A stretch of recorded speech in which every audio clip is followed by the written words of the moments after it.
Energy spike.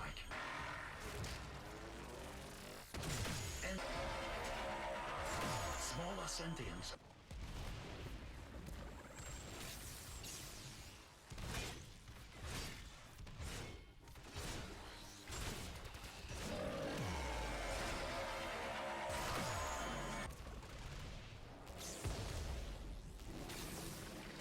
Energy spike.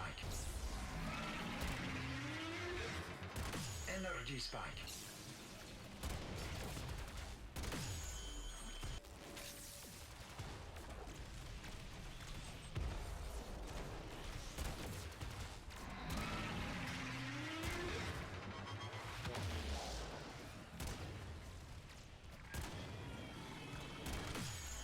Hey guys, me again, and with the changes to crit chance mods for melee weapons, as well as them being twice as effective on heavy attacks, the Paracesis and the Redeemer Prime have come back in a big way, especially against Eidolons. Both of these weapons will one-shot Eidolon limbs, and they don't need a whole lot to do it, actually. They just need a Volt buff, and that's literally it. I don't need any extra Rhino buff or anything like that, and I really didn't have any problems one-shotting Eidolon limbs of any tier. Now, Paracesis, for instance, is a little hard to use for like one-shotting the upper limbs of an Eidolon, but all you have to do is do an air slide and then do the heavy attack, and that will prevent you from doing a ground slam, and that's about the most effective way I've found to hit Eidolon limbs with the Paracesis. There's probably a better way of doing it, but for me, just air slide into a heavy attack, and that will get the job done. Now, personally, I wouldn't use the Paracesis in a Tridolon, simply because it's just not super easy to use. The Redeemer Prime, on the other hand, is super easy to use, and it does one-shot the Eidolon limbs all the same. I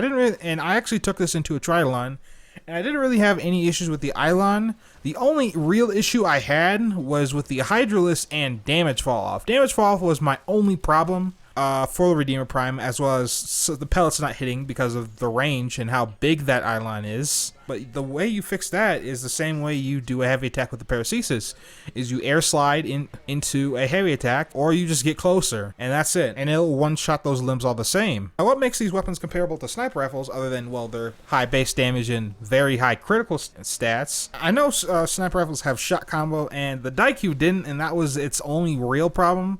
That and it being a projectile weapon versus Eidolons, but it still one-shot the enemies. But it took a little bit more effort, requiring like 2 buffs instead of just 1. But with melee actually has combo, just like sniper. So if you alter my build a little bit, you could probably one-shot the Eidolon in final phase if you just smack them around a bit and build up your combo really quickly. So here's the build I'm running. For my focus school, I was running Unero Wisp with the 727 amp just to get like fast shield melts. I'm not trying to like one-shot the shield or anything, but I wasn't using the benefits of Matter Eye and Void Strike. But if you were running Matter Eye, Void Strike does work on melee, so keep that in mind. So that's probably a way you could one-shot the Eidolons, say with the Redeemer.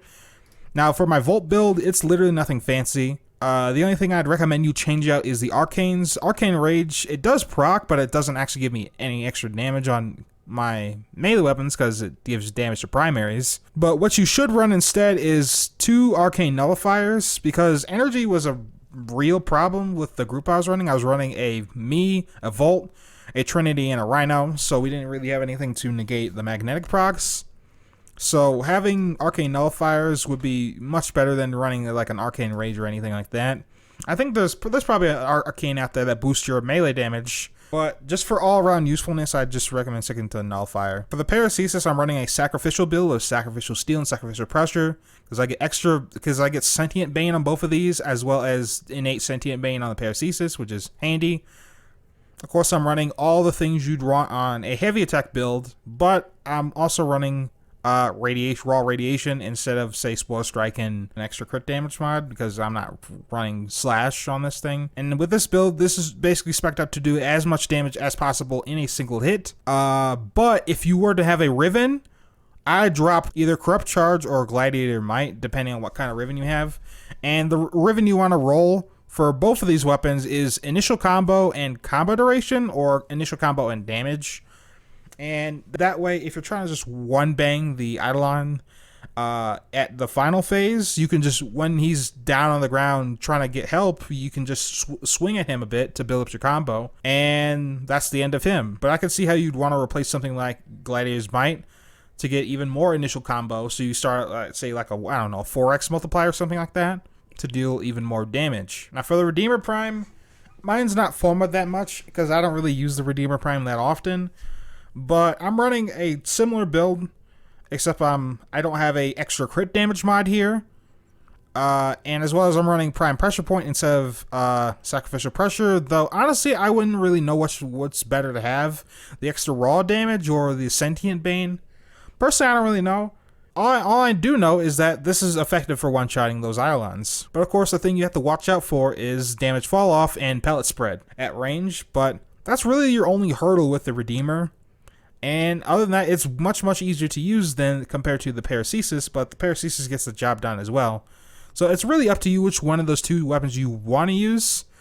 But personally, I didn't even bother using the Paracesis in a Eidolon because it's not very easy to use. Really, that's all that got the job done. You didn't even need the Rhino buff, which I did have in my party. But Rhino did help a little bit with damage fall-off on the Hydralisk, but again, that's it. So it's entirely up to you what you want to use. But yeah, anyway guys, that's all from me. Hope you guys enjoyed. And I'll catch you guys next time. Peace.